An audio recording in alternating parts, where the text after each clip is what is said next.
ka po dyan, tita.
Bakit pala nangyayari?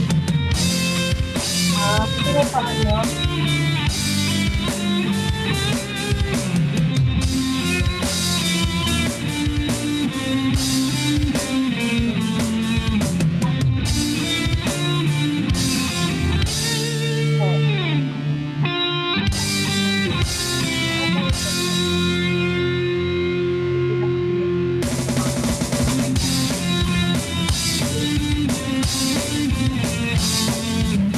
Mali kasi dahil sabi nila, happy.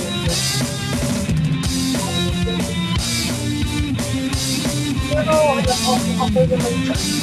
Kahit inulit mo, kaya ako kasi, ano yun, para sa akin.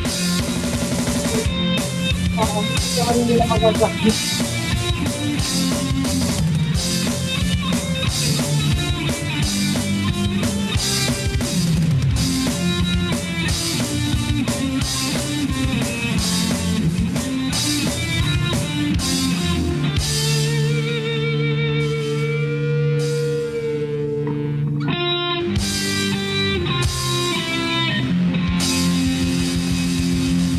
Ano naman?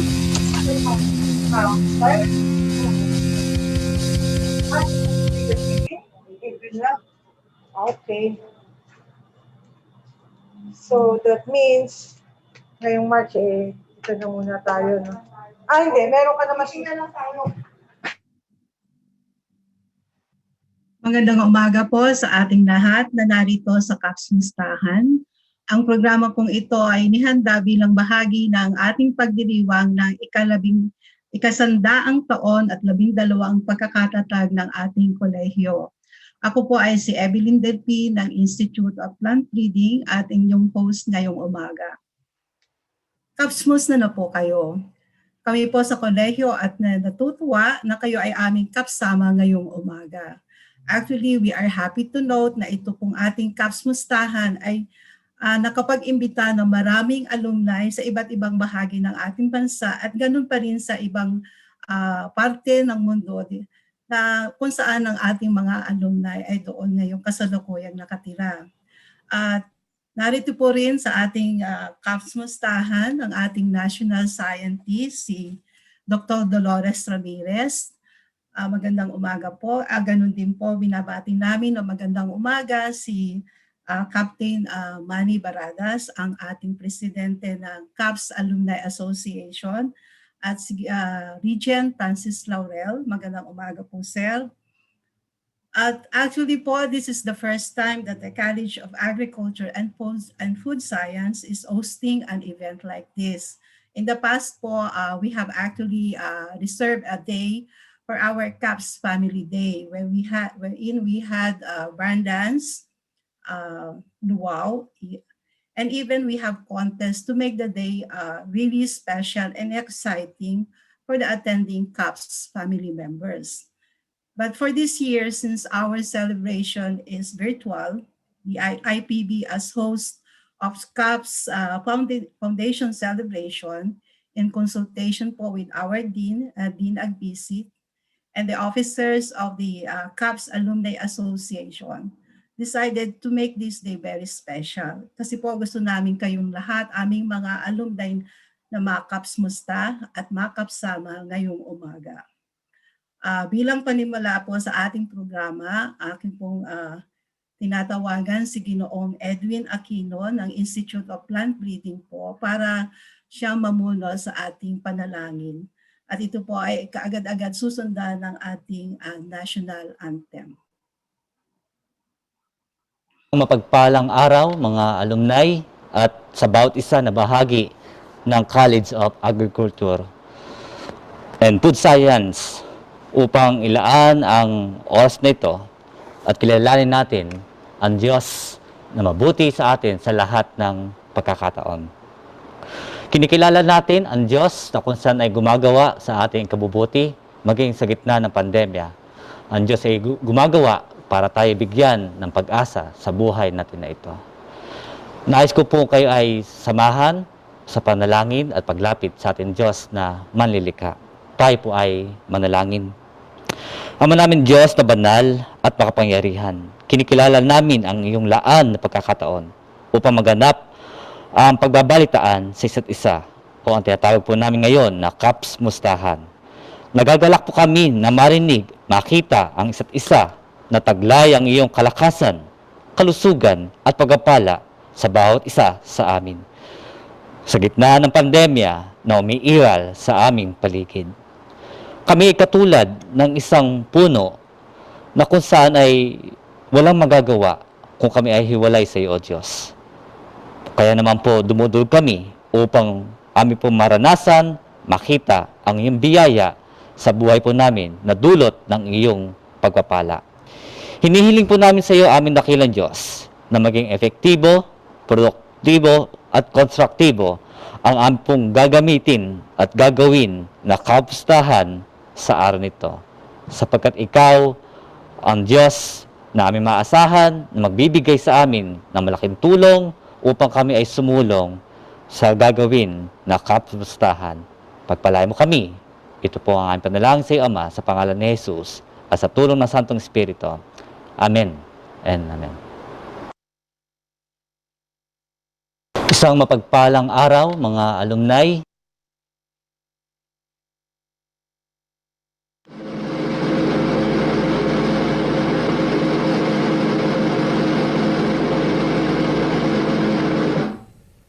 Payang magiliw, perlas na silanganan, alam ng puso, sa dibdib mo'y buhay. Lupang hinirang, duyan ka ng magiting, sa manlulupig, di ka pasisiil. Sa dagat at bundok, sa simoy at sa langit mong bagaw, may dilagang pula at awit sa paglayang minamahal. Ang kisap ng watawat mo'y tagumpay na nagdiningning, ang bituin at araw niya kailan pa may di magdidilim. Lupa ng araw na buwan, ating pagsinta, buhay ay langit sa piling mo. Ang ligaya ng ay mga api, ang mamatay ng dahil sa'yo.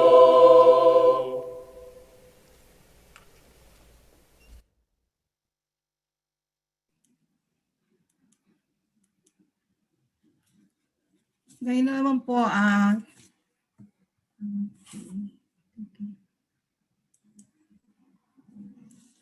for our opening remarks po, let me call on the President of the College of Agriculture and Food Science Alumni Association Incorporated.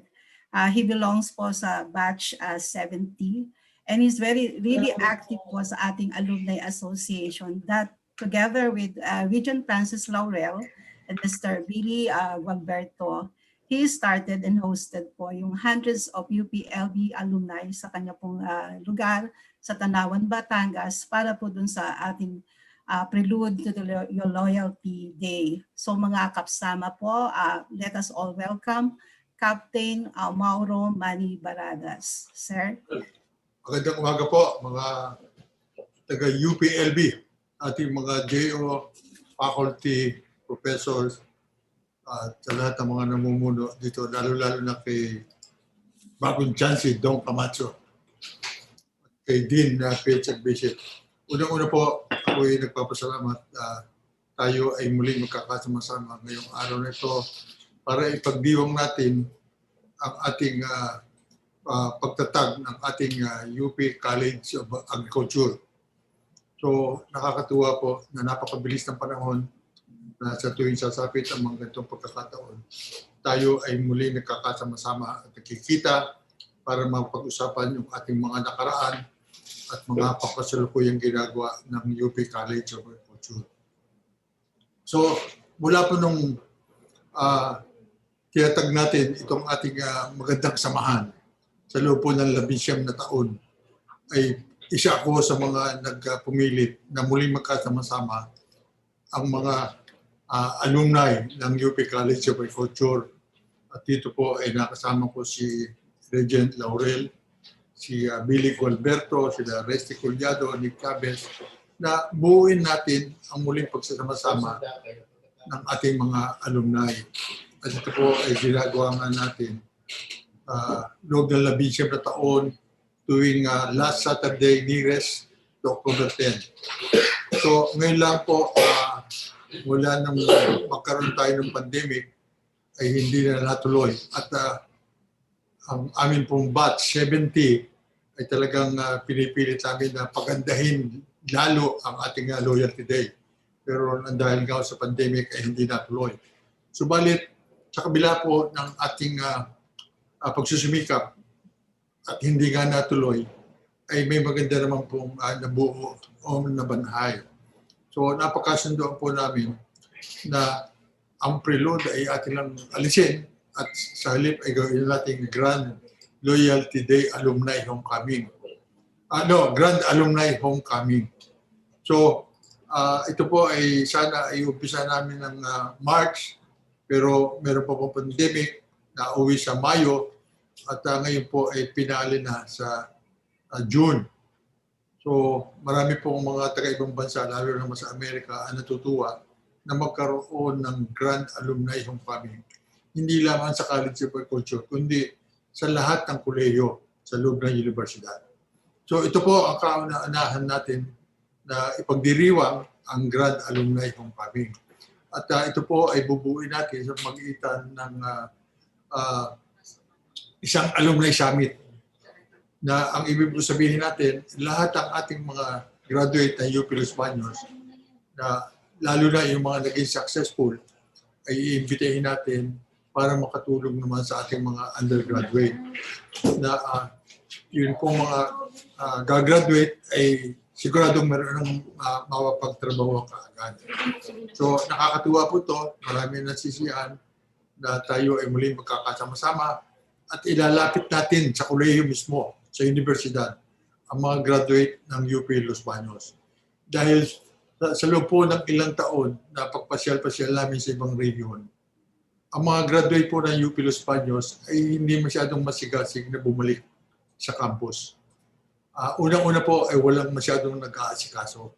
Ikalawa ay yung mga bata na pagka-graduate ay sabik na sila na kumita na tumataba ang kanilang bulsa. At hindi na nila halos naalaala ang campus ng UP Los Baños. Pero ngayon po ay sa grupo ng board ng UP CAFS alumni ay kami po ay napakasipag dahil kami po ang may pera na kaunting naipon at kami po ay mga retirado na. Kaya napag-usapan namin na ang graduate o ang alumni ng UP Los Baños ay pipilitin natin na makabalik dito sa campus para makita nila kung ano ang estado ngayon ng ating campus. So, sa pagitan po ng kanilang ay magandang mga negosyo, ay baka naman mahihingan natin sila ng kunting tulong para sa ating mga undergraduate student at sa mga faculty. So, hindi naman po kami nangangako ng napakalaki, pero pipilitin po namin na ang mga graduate o alumni ng UP Los Baños ay muling bumalik sa campus para makita nila kung ano ang dapat nilang tulungan. So, ang ibig ko po sana ay paliwanag sa bawat mga graduate ng UPLB na may matatag na hanap buhay ay hindi lamang pang sarili ang kanilang tignan. Kinakailangan ay balik-balikan din nila ang campus para sa ganoon ay makita ng ating mga estudyante, lalo na mga bagong gagraduate, na ganito pala ang mga graduate ng Los Baños na tumutulong sa mga undergraduate.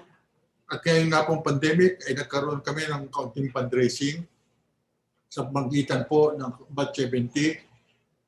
Kay Regent Francis ay nakaipon po kami ngayon ng halagang 800,000 na pwede nating pagpasimulan, pambili ng mga laptop ng mga undergraduate students na yun po ang numero unong problema nila.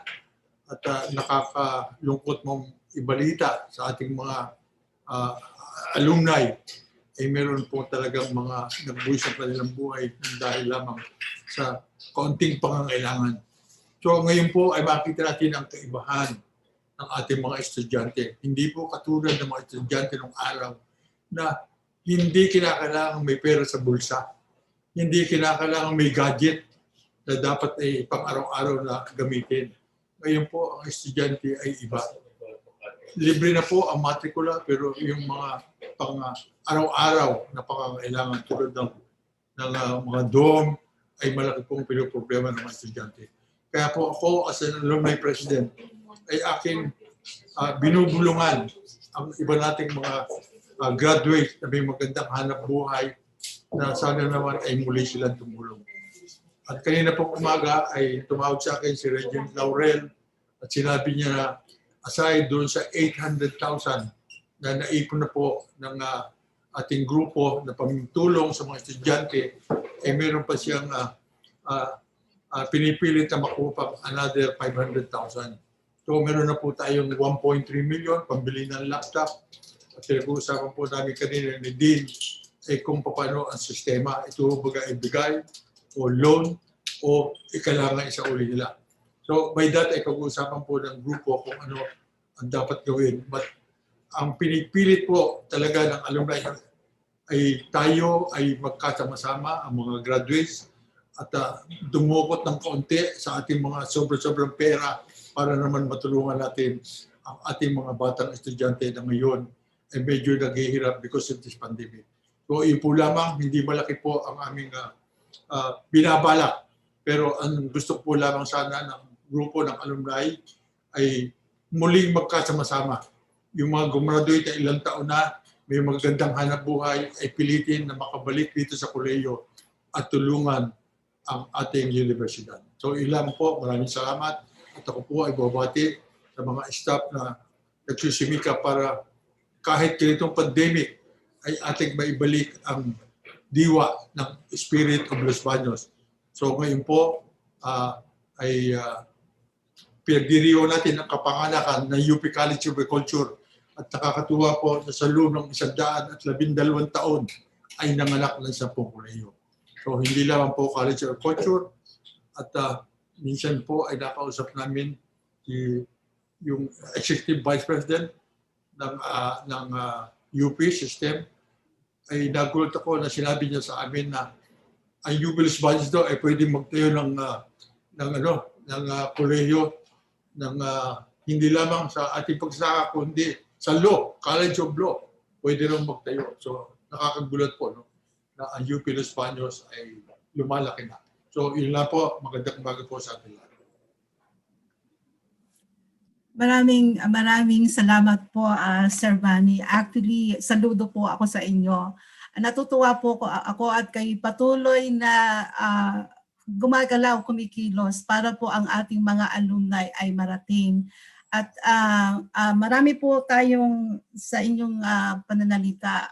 Marami po akong nakuha na pwedeng i-look forward ng mga alumni. Ito po yung plano na magkaroon ng Grand Alumni Homecoming at para po sa ating mga bagets, yung kung paano nyo ma-entice ang ating mga alumni na tumulong pa sa ating mga bata. Kasi kailangan po na ang panahon po ngayon ay iba na kaysa nung araw po na tulad na nabanggit nyo, yung ating mga bata dahil online ang mga klase, kailangan ng mga gadgets. So malaking bagay po iyon. Muli po kami po ay nagpapasalamat. So tamang-tama po, one of the plans po ng ating bagong Chancellor, si Dr. Camacho, is patuloy na i-engage ang ating mga alumni in the development of UPLB programs. So yung the administration po ni Dr. Camacho ay gusto po niyang i-sustain pa yung alliance between UPLB and its alumni. So to hear more about our Chancellor's plans for the college and the university, let us all welcome our Chancellor, Jose B. Camacho Jr. Good morning, sir. Good morning po. Good morning po sa College of Agriculture and Food Science. Nais ko po munang basahin ang mensahe na nai-prepare ng ating staff. Bago ko po ako makipagkwentuhan sa inyo, lalo lat sinundan ko si Sir Manny. So, to our CAFS Dean Agbisit, our alumni president of the College of Agriculture and Food Science, Captain Manny Baradas, mga directors, mga haligi, unit heads ng College of Agriculture and Food Science, mga alumni, faculty, mga students. Magandang umaga po sa inyong lahat. Indeed, it is my pleasure to join all of you today on this special occasion. Ito po ang una kong anniversary sa CAFS bilang Chancellor. And the week is full of activities that was started by the flag ceremony of CAFS noong Lunes. At tamang-tama po na turnover po yung mga sasakyan. At ito ay napangunahan natin ng pag-turnover ng bagong sasakyan sa dekano ng College of Agriculture and Food Science. And indeed, very timely dahil this marks the start of the celebration of CAF's 112th founding year. It's indeed a milestone, because we are counting CAFs, especially the alumni, as an integral part of this celebration. The achievements of our alumni, their contribution to various fields of endeavor, you add color, you add prestige to the university's glorious and cherished past. You also bring confidence to us because you are future-proofing the entire university. And through the years, the college has produced some of the country's greatest minds, leaders and movers in agriculture and rural development, from scientists, government agency heads, executives in various business corporations, entrepreneurs, development practitioners, and public servants. The college alumni have raised the flag of UPLB wherever they go.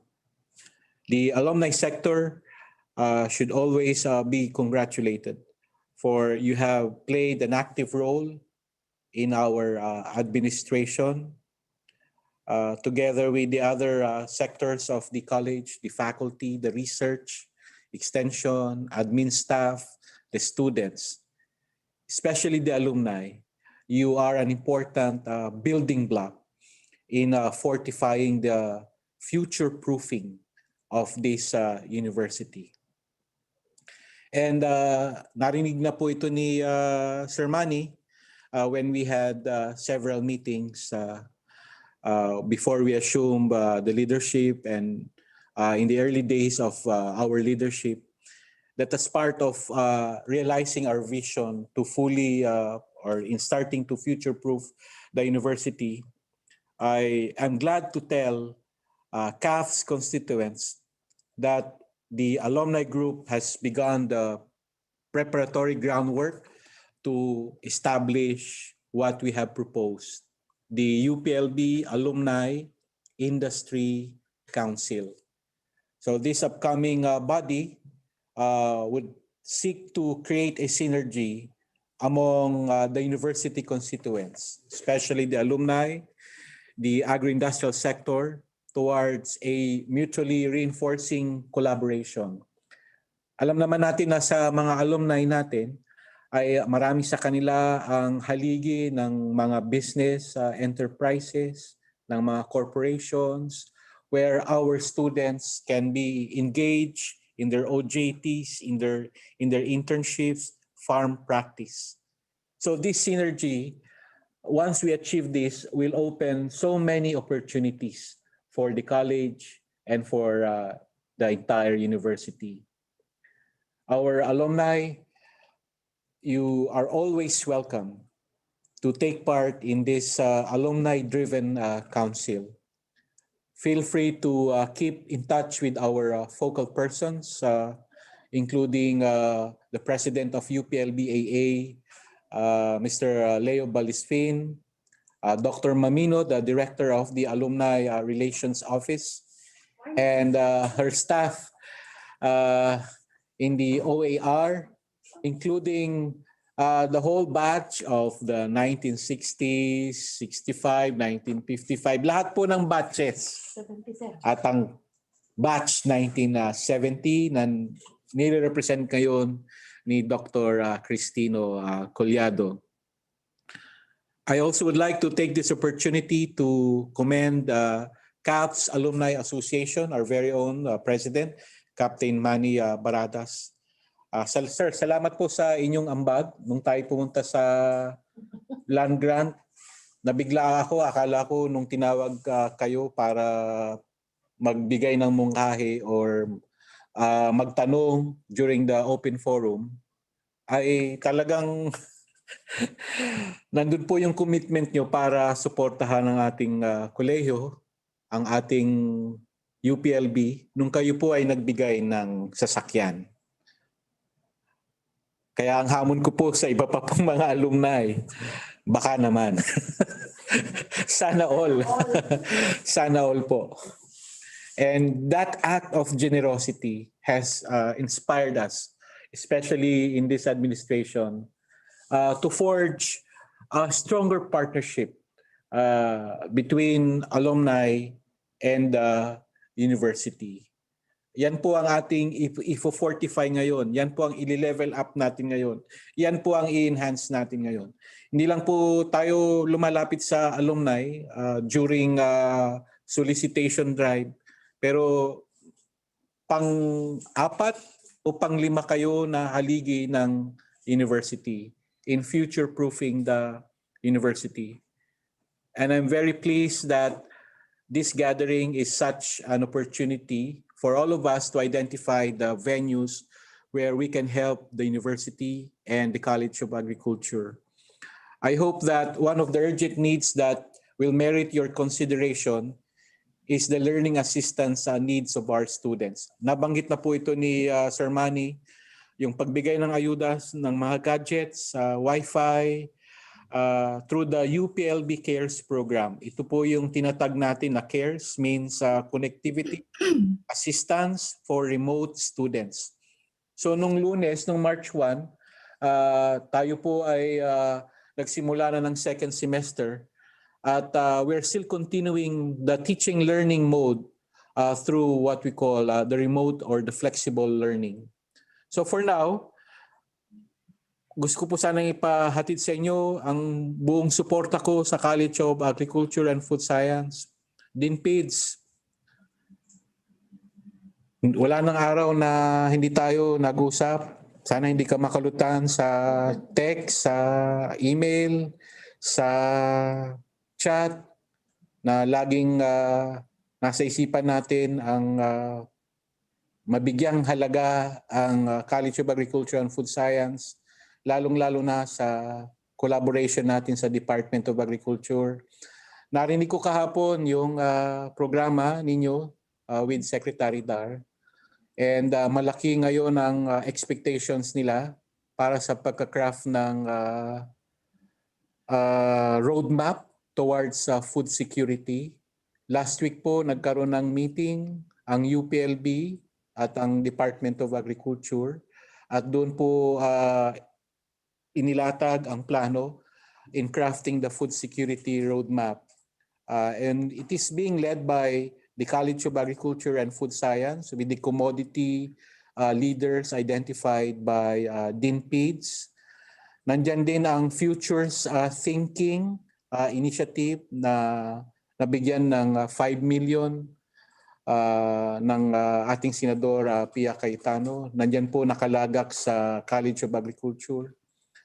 Yan po ay pinapakita lang po ng administrasyong ito na hanggat kumakain ng tao, hanggat ang tao ay kailangang mabuhay dahil sa pagkain, hindi natin po may kakaila na ang role ng College of Agriculture and Food Science ay napakalaki at malaki ang may ambag nito upang may sulong ang food security, ang food and nutrition security ng ating bansa.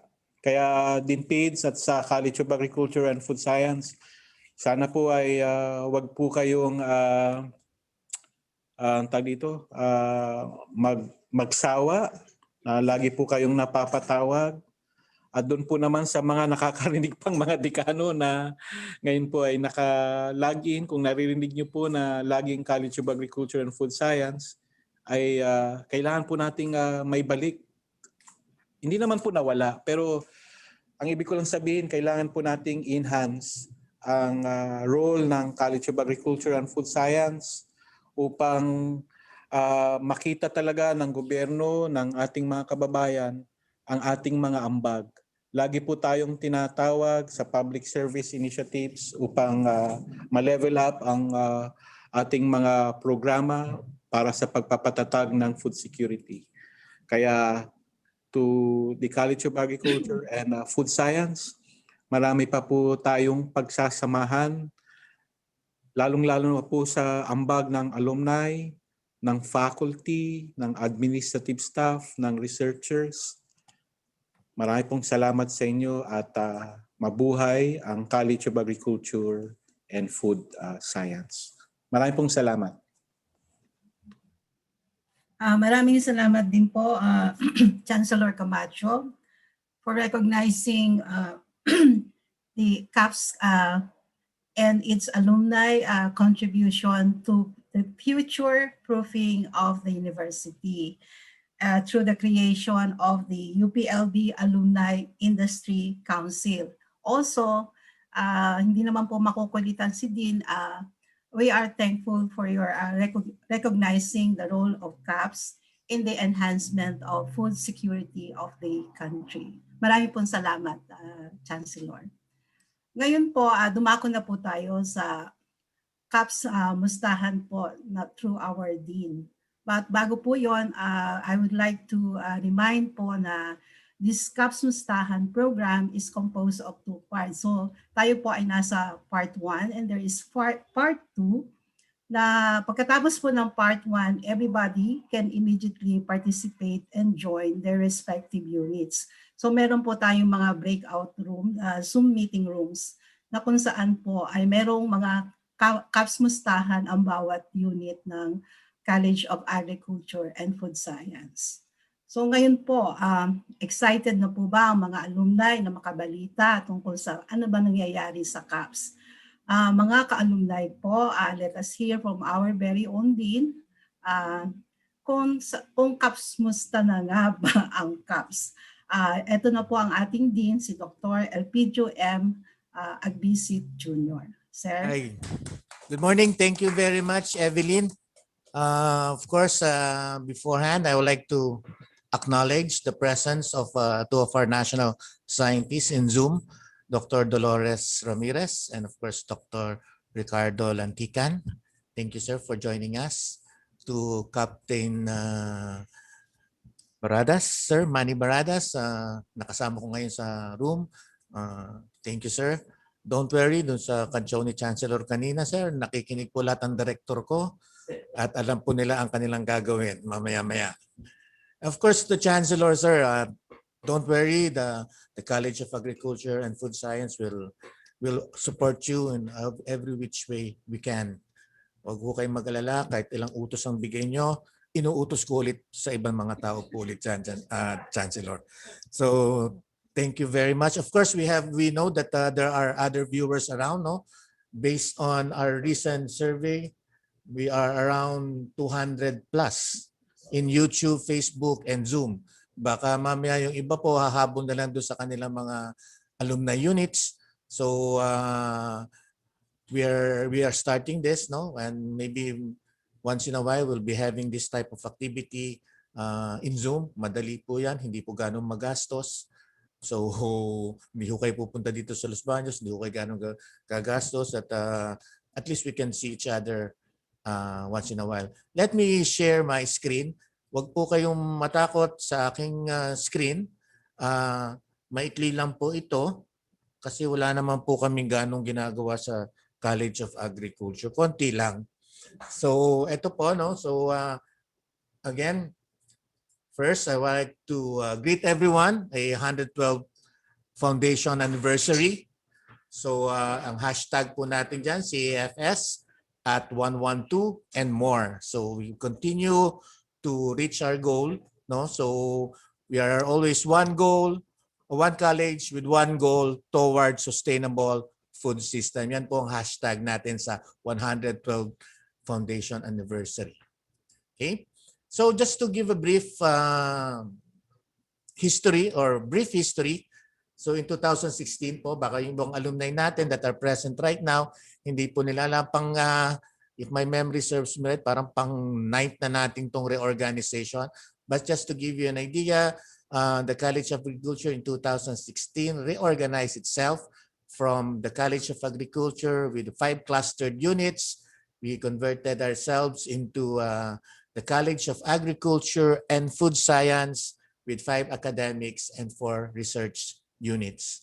Okay, so the main reason behind that is the change in paradigm, or what we call the paradigm shift.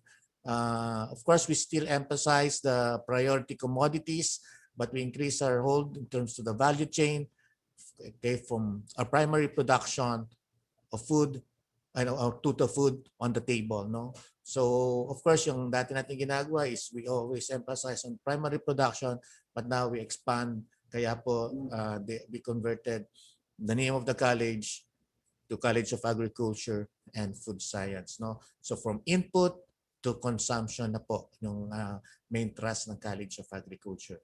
Okay? Of course, I'd like to introduce the College of Agriculture and Food Science family. Office of the Dean, dyan po ako. And of course, sabi nga po nila, kung para mas magaling, kailangan kumuha ng magaling na mga associate dean, Dr. Magaling, maganda at masipag. Bilin po nila yon. So we have Dr. Adelisa A. Dorado, associate dean for instruction, Dr. Barbara L. Kawili, associate dean for research and extension. Okay? Ayan po ang buong Office of the Dean. Masaya po kami, nakangiti. And of course, we have the College Secretary's Office headed by Dr. Roselyn F. Paelmo. And ito po yung kanyang team na nag-aasikaso po sa ating mga estudyante. Then of course, one of the stations under the college, under the Dean's Office, the Central Experiment Station headed by Engineer Emmanuel Q. Amatorio. Ayan po ang kanyang team. Nakita niyo po sa inyong screen. Then we have yung aming station, o ating station sa Negros, the La Granja Training and Research Station, and, under another Emmanuel, Dr. Emmanuel G. Samson. Ayan po yung team niya. They take care of 172 hectares of land area in La Carlota, Negros. Then we have, of course, one of our academic units, the Agriculture Systems Institute, headed by Dr. Virgilio T. Villancio. Ito po yung kanyang team, ang mga faculty and staff of ASI. Then we have the Dairy Training Research Institute. We have headed by Dr. Amado A. Angeles. Ito po yung kanyang team. Nakita niyo po sa screen. At sila po itong tuwa na umiinom ng gatas. And of course, Dr. Angeles would like to thank every alumni present that have helped him and the institute survive the problem that they had last year, no, when the administrative building burned down. Okay, so then we have the Institute of Animal Science, my home institute. Okay, this is headed by Dr. Romel C. Sulabo, and those are the members of his team, the Institute of Animal Science. Then we have the Institute of Crop Science, headed by Dr. Consorcia E. Riaño, and these are the smiling team of iCrops, one of the biggest academic institute of the college. Then we have the Institute of Food Science and Technology under Dr. Lotis E. Mopera. So ito po yung kanyang team. Makita niyo po sila. So last Tuesday po, they launched the 50 Shades of Taste. No? So 50 products that the Institute of Food Science are developing and or had developed. No? So ayan po siya. Then we have the Institute of Plant Breeding, the biggest research institution that we have under Dr. Rodel G. Maghirang. Kaya iba po ang pagkalabas kasi napakalaki po ng IPB. Nakitang-kita niyo po siya.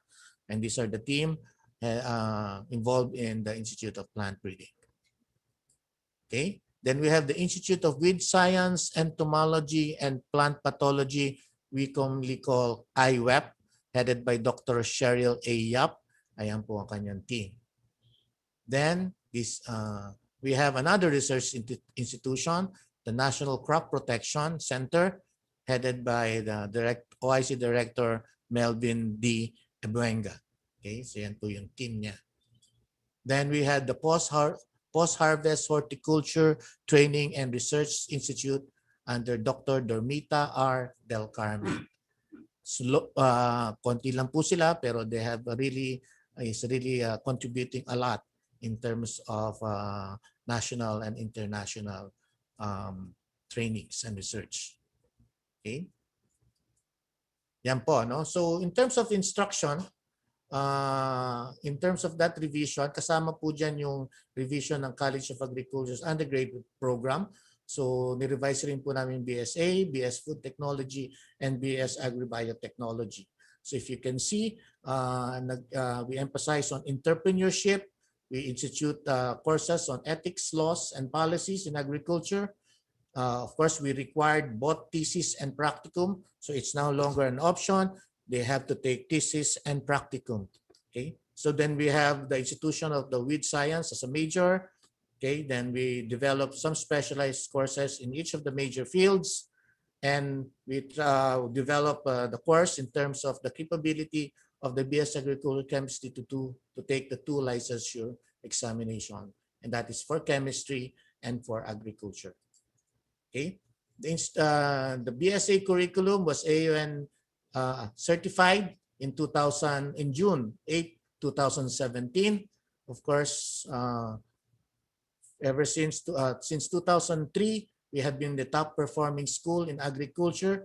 So that's around for 16 years. Then we are trying to develop now some undergraduate programs and courses, and we are looking into the associate degree program on culinary science.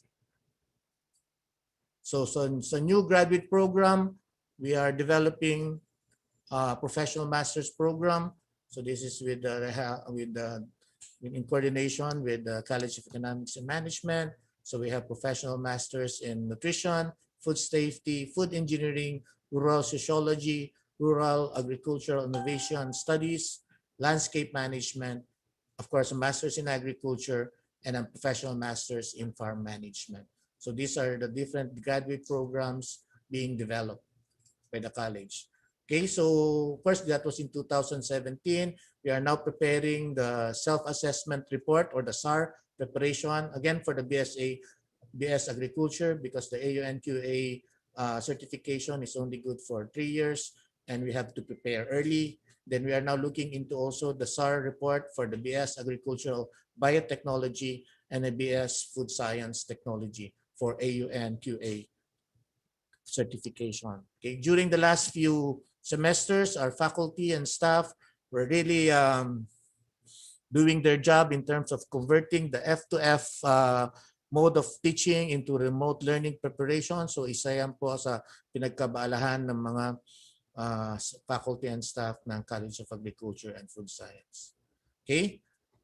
So we have also instituted the CAFSmustahan tayo, a program on mental health of students and faculty. We started the ball rolling by sending 10 of our faculties to the National Teachers College for remote teaching readiness and mental health support. Okay, we have been conducting seminars, the iFlex seminars. It's a seminar on learning and mental health support to faculty, parents, and students. Different institutions po of the college have their lead persons in terms of this program. Okay. Then we have established the Committee on Student Health and Welfare Committee headed by Dr. Catherine Israel. So nakatutok po siya sa ating mga estudyante looking at the mental health of our students, mental health and program of our students. Then we have the CAFEL program. So this program has been started by so many deans already. So nagdadagdag po kami. So we were looking into for trying to increase the seed fund so that we can help students. No, it's an emergency loan fund. So bumabalik po ang pera dito when pag nakakaaluan na po yung ating mga estudyante. So last year, we have raised near 100,000 from donations. And of course, baka marinig ni Chancellor po to, we are selling certain mga aspects to raise funds for the CAFEL. Okay, so pag nakita niyo po itong QR code dito, papasok po kayo dun sa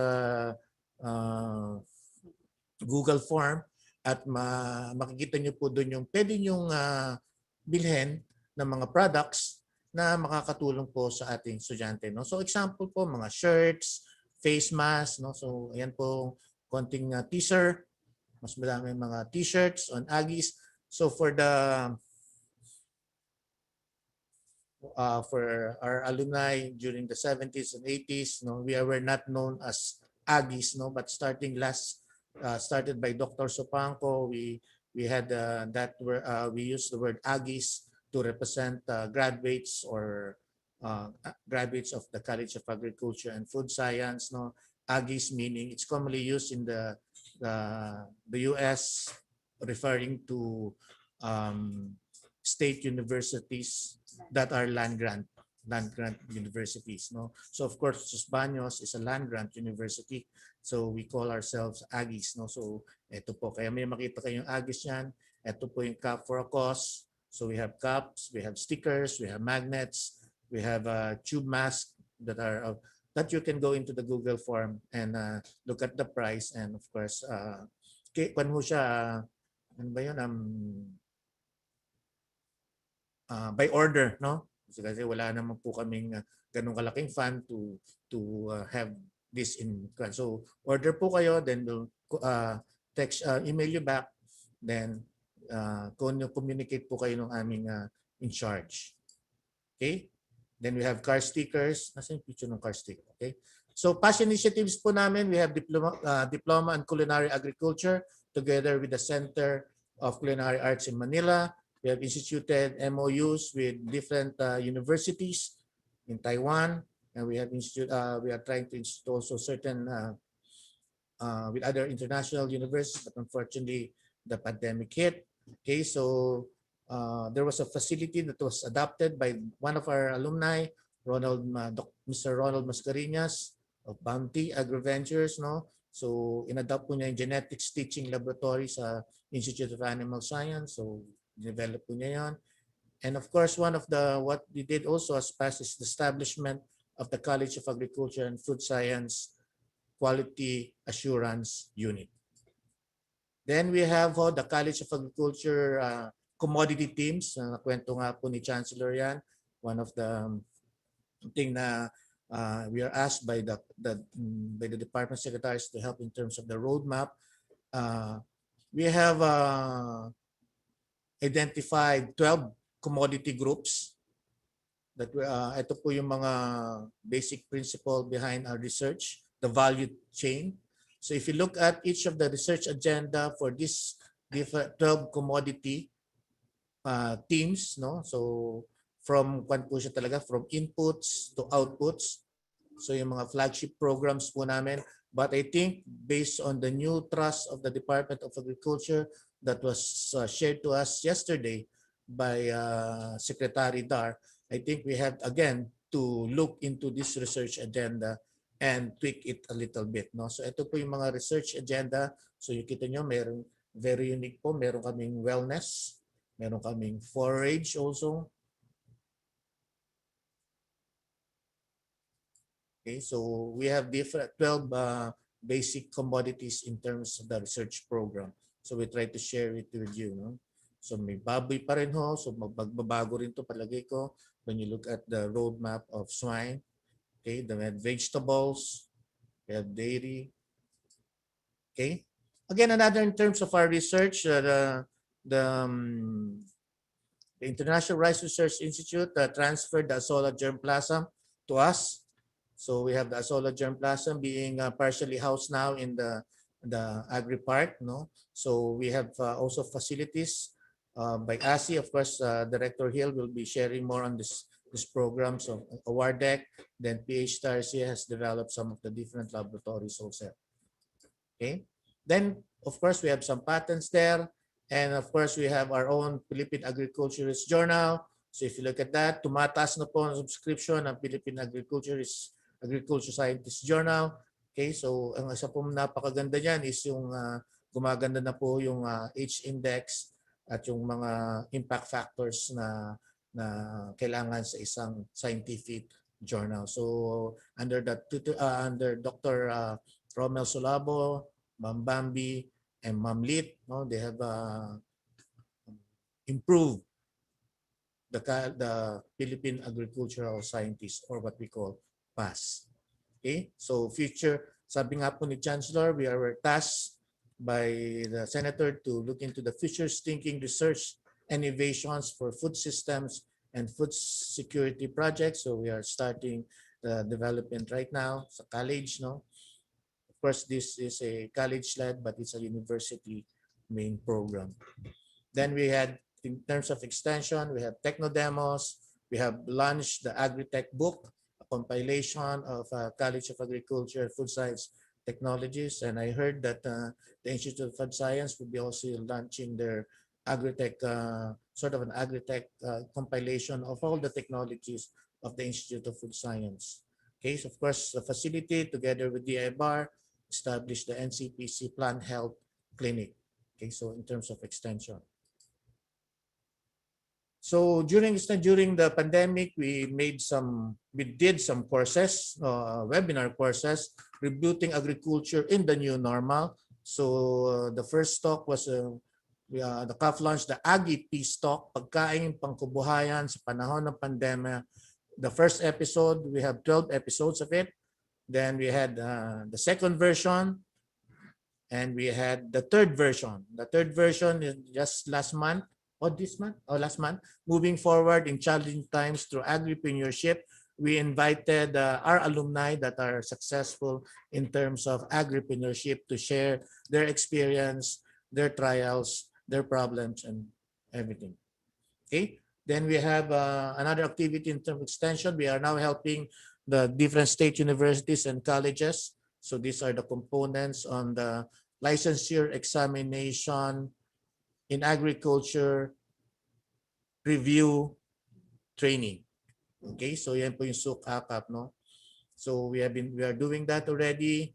Then we have the student development and welfare. So sa mga estudyante po natin, we also having direct meetings with the student councils. Okay. Then other activities, nung pumutok po ang taal, nandun po tayo. Hindi lang po tayo nagpa-publish, nag-post gaano, pero we were there in the front of Taal Volcano. Of course, we had technical advisorship and consultant services. Then during the pandemic also, we produced a lot of food, seeds that we shared. Of course, again, thank you for the alumni that contributed to feeding the stranded students in UPLB. Thank you very much for all the efforts that you gave. Then we have also a webinar together with Polo Tokyo for our overseas workers. Of course, top performing school, as I said earlier. We had various awards of all different conferences. And of course, the college had the best float in 2017 and 2019. And nakalimutan namin lagay dito, baka magalit yung chair ng sports. We were also the overall chair. The champion pala, overall champion ng palarong UPLB, kasi nandito si Dr. Castillo sa tabi ko ngayon. Lagi-lagi namin tinatalo po ko sa softball yung SEM dati. And then we have the CAFS P3, the Psychosocial Preparedness Program. So we will be implementing this, no? So this is for the students and for our faculty and staff. And of course, one very important, one important component of the PPP program is creating new leaders for the College of Agriculture. So leaders that are prepared for these times and for abnormal times also. Okay. Then we have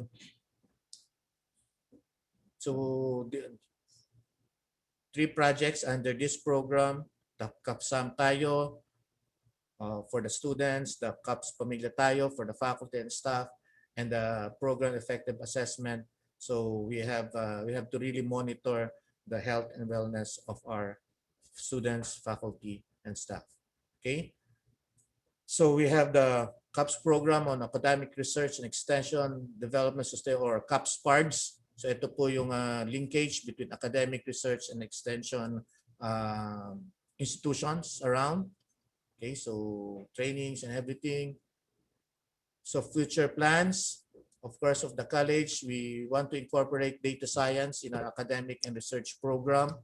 We plan to ISO accredit the different research units. Matagal na pong plano to, but because of so many things, hindi po namin madire-diretso ang aming plano to ISO accredit our research institutions. Okay, we are also now developing or streamlining our administrative process to and develop the manual procedures. No, of course, we also stand with the project sponsored by CHED. We are, in terms of the internship program, we are streamlining guidelines for our internship program. Infrastructure, future plans po. Of course, the different directors will be sharing their plans, but just to give you an idea, ito po hindi pa namin na future proof. Ito po ay matagal na pinag-iisipan at inaasam ng mga tao. Okay, so we have the NPGRL building. Dr. Rodel Maghirang will be elaborating on that, but I know that the budget is still there. Okay. Then we have the Food Processing and Development Center of IFST. This is, I think, a 6-story building that will also house the culinary science program. Okay, ayos na ho yung plano. Hinahanap pa lang po yung support, financial support. And of course, we have the greenhouse. So if you were here during the 70s and 60s, we have the same greenhouse up to now. No? So we have made a plan on this. So ito po yung plano ng ilalagyan ng ating mga bagong greenhouse complex para po siyang subdivision type. So pag tinignan nyo po, baka hindi nyo makita sa drawing, ito po ang pili drive. If you can see it, nandun po siya sa gitna. C1, C2, C3, hanggang C9. Yan po yung mga greenhouses. So if the different institutions have their budget for greenhouse, they can build their greenhouse in this area. Then we have the Meat Science Building. Ito po ay extension of the prevailing price. So if you can see the proposed new slaughterhouse building over here. So the plans are being developed by the Institute of Animal Science. Then, of course, other infra plans, the second and third floor of the Institute of Meat Science Building. Ito po yung building, pag kayo napadalaw ay makikita nyo sa tabi ng agronomy. Of course, sabi kong last year nga po, nung nasunog po ang D3, so we have to rehabilitate the Daily Training Research Institute administrative building. Okay, ano to? Okay, then of course there's a plan to develop the ASI iCrops communal building, and we have plans also in reviving the College of Agri Park. So we call it the Agricultural Technology Park. Of course, we will be looking into the new home of this Agri Park because the present lot allocated for Agri Park is being eyed for the agro-industrial area. No? So the Agri Park is, ang inisip po namin dyan, is a farm educational tourism site. It serves also as a germ plaza for conservation of our germ plasms. Then we have showcase of the College of Agriculture and Food Science Technologies, and of course, the Agriculture Historical Museum. Okay, of course, yung Central Experimental Station natin, would like to modernize. And of course, yung La Granja Station natin, we will have to develop a master plan. And yung kanilang rehabilitation po ng kanilang dormitory ay tapos na po. No? I have seen the plans already. Okay, of course, we have a dream. This dream has been started by 4 deans already. It's still a dream, pero inuunahan po namin lahat ng aming institute, no? So ito po yung dream namin, to have a dean's office, no? Kwan lang po kami dito sa Monte Hall. Kami po ay squatter lang. Kaya kami po ay naghahanap o nananaginip na magkaroon ng sariling dean's office ng College of Agriculture and Food Science, no? So may area na po yan. Ayan po yung malaking lot area sa tabi po ng Rancher's Arc. Makita niyo po doon, no? So yun po yung site. May site na po. Mayroon ng perspective or plan. So of course, unahin po natin muna bago natin gawin itong building na to ay yung mga building po ng ating ibang institusyon. Okay? So sumobra na po ako. Thank you very much. Kala ko po maikli. Thank you.